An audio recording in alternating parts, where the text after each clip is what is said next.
Good evening, everyone, and tonight we will be discussing what would have happened if Stannis had won the Battle of the Blackwater. So, what if Stannis had won the Battle of Blackwater? Now, this is something that I've always wondered ever since seeing that episode, and yes, in this scenario, as in most future What If videos, we will be going entirely off of the show, as I feel that more people have seen the show rather than read the books. So, what if Stannis had won the Battle of the Blackwater? First off, why is it that Stannis lost? Well, that could be heavily attributed to Tywin showing up at the last minute with the Tyrell forces, as I do believe that Stannis would have won if Tywin never showed up. So if Tywin either decided to march on Robb Stark or just arrived too late, and Stannis won the battle, I think it's quite obvious that this would be a major game changer in the War of the Five Kings. First off, Tyrion and Podrick would most likely be killed in the chaos on the beach while Stannis takes the city, and upon storming the Red Keep, Stannis would find Cersei and Tommen dead on the Iron Throne, and with Cersei out of the way, Stannis immediately has his soldiers searching for Joffrey, as I think that Joffrey would be Stannis' biggest concern, other than defending the city, of course, against any kind of attack. Well, maybe it's a side note here, because when Stannis was attacking King's Landing, he didn't really know that Tywin was on his way, otherwise he would have rethought his plan to take the city. But even so, I think Stannis would maybe have some sort of feeling that he would not be so well loved when he took the throne, and that someone might try to attack the city. But even so, he was not. I don't think he was really worried about Tywin at this point in time. Now, it's unclear where Joffrey had gone during the battle, as Cersei called for him, but Joffrey most likely went someplace within the castle. Most likely, like Maegor's Holdfast, where he would be found cowering beneath his bed. So Joffrey is captured and brought before Stannis. Now we could go one of two ways here. Either Stannis has Joffrey immediately executed, or Stannis takes Joffrey as a hostage and threatens to kill him should Tywin ever get near the city. Now, just to make things a bit more interesting, I think we'll go with Stannis executing Joffrey. Now, I do believe that Tywin would march on King's Landing no matter what, even if Joffrey was taken as a hostage.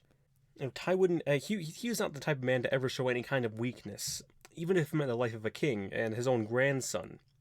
But as far as Stannis knows, Tywin is still fighting in the Riverlands.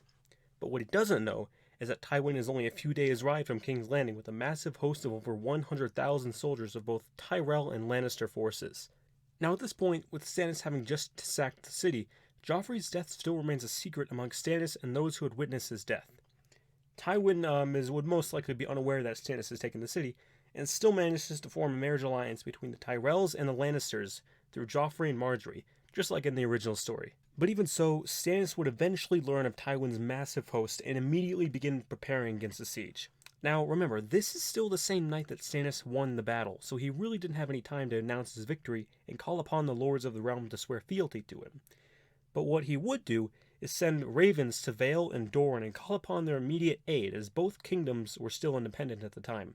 And in the days that followed, while he awaited their response, Sansa Stark would eventually be found. Now, I don't think that Stannis would really care much for Sansa, despite the fact that, in Stannis' eyes, Robb was very much the enemy as Joffrey was, as well as anyone who did not bend the knee to him.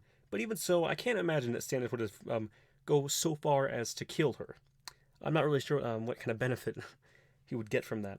He most likely would have taken her as a hostage and returned her to Robb if Robb promised to lay down arms. And in the days following the sack, Stannis would hear back from Lysa Arryn and Prince Doran, to which they would both refuse to help Stannis. Lysa, of course, would have no part in any of this, as she is more concerned with the safety of her son, and Prince Doran, being the man that he is, sees no benefit in joining the war, as Doran has always been a more standoffish kingdom in terms of politics and war in Westeros. So with their refusals, Stannis would still hold his ground, however. I mean, he would not. Stannis is not the type of man to give up at all. But still, this would be a great loss to Stannis. Yet he would still remain at King's Landing and prepare for battle. Tywin and his hosts would reach King's Landing, and I could picture something similar to the Siege of Storm's End during Robert's Rebellion, where Stannis managed to hold off against Mace Tyrell and his forces for many months, like even a year, basically. But this is Tywin Lannister that we're talking about. He would get into the city one way or another. Even so, months have passed, Stannis holds the city, but day by day, his forces would dwindle as Tywin and his men ruthlessly try and break into the city. But eventually, they would force their way in and Stannis would be captured. It would then be revealed to Tywin that in all of the Seven Kingdoms that Joffrey was dead. Now this would dissuade the Tyrells from an alliance, as the whole Lannister-Tyrell alliance was built upon Joffrey marrying Margaery. But I could see Tywin quickly repairing the damage by betrothing Myrcella to Loras Tyrell, even if Myrcella had already meant to marry Trystane. And speaking of Myrcella, Tywin would have ordered for Doran to send her back to King's Landing immediately, as she is now the heir to the throne, despite what Stannis may have revealed to the Lords of Westeros. Revealing, of course, that she was the product of incest, but I don't think Tywin would even listen. I mean, he didn't even listen to Cersei, so Prince Doran would, of course, comply, and Myrcella would make a safe return to King's Landing. But now I think we should turn our attention back to Joffrey and the whole Joffrey's original death. So, considering that Joffrey and Tyrion are dead, Tyrion would no longer have been accused of killing Joffrey. Thus, no trial by combat. Thus, Oberyn is still alive. Thus, Ellaria Sand does not want to kill Doran for inaction after Oberyn's death, nor is she angry with the Lannisters, and thus pays no mind when Myrcella leaves.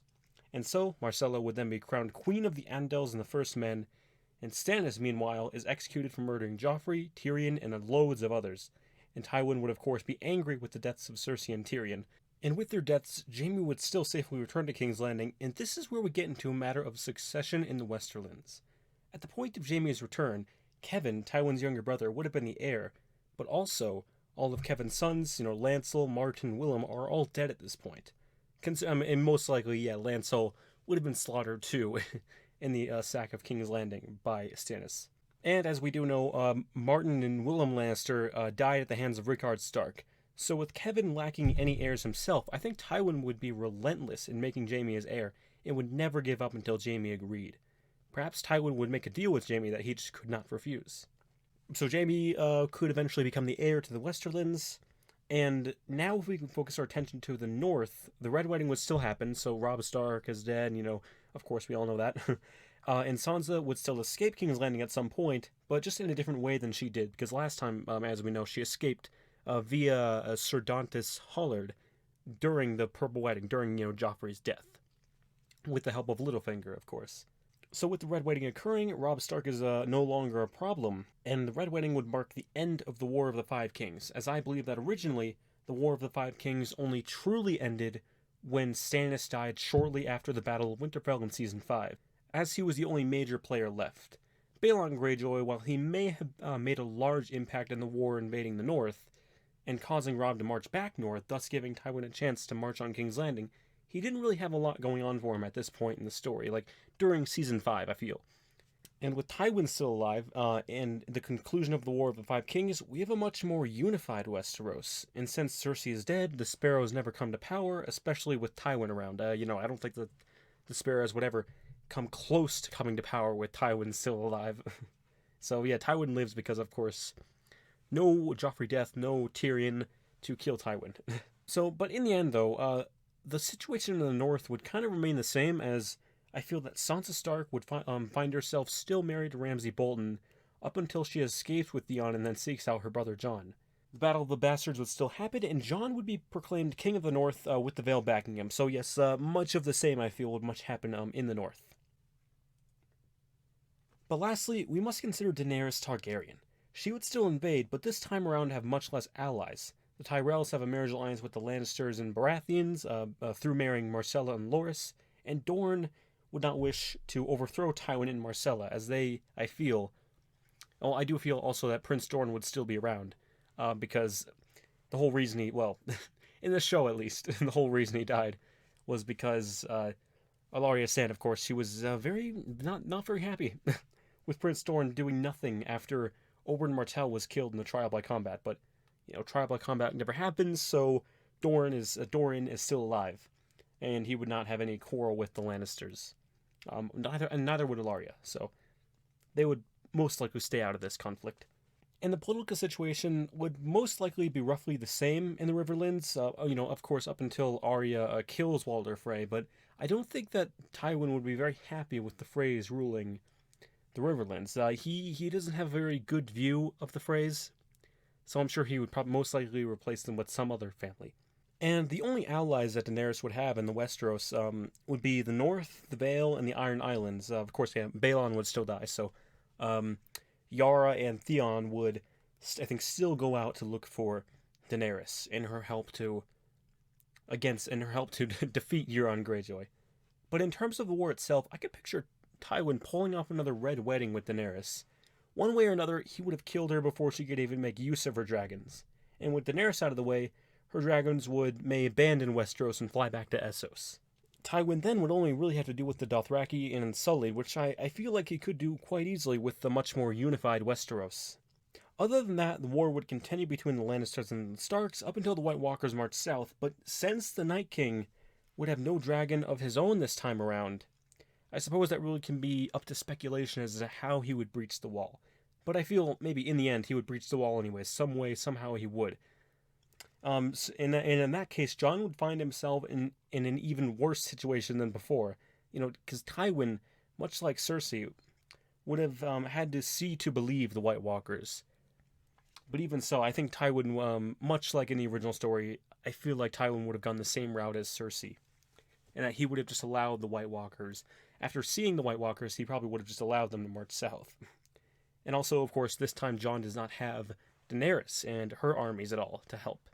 Also, Tywin would probably be too busy as well, dealing with the rest of the Dothraki and Unsullied, who are most likely going out for revenge against Tywin and his Lannister forces. But when Tywin does see that the White Walkers are real, I think, and once the White Walkers march south and destroy the North and everyone in it, and Tywin then sees the true threat that lies north, I think at that point he would most likely just abandon Westeros. I don't see Tywin sticking around with, once he truly does believe and truly does see the threat that the White Walkers are, I do not believe that he would stick around for very long. So in terms of what Tywin would do next, I could very well picture him abandoning Westeros completely and taking, him, Marcella, and his armies to conquer Essos and then establish a new kingdom there. And there you have it. What if Stannis had won the Battle of the Blackwater? It really could go many different ways. But this is just what I've reasoned out, what I've thought, what I think would happen. So I think that'll be it for this video, and I will see you all next video, in the next What If video. I'm not quite sure what the next What If video is going to be. I still have to think about that. But anyways, I will see you all next time, and thank you all for stopping by.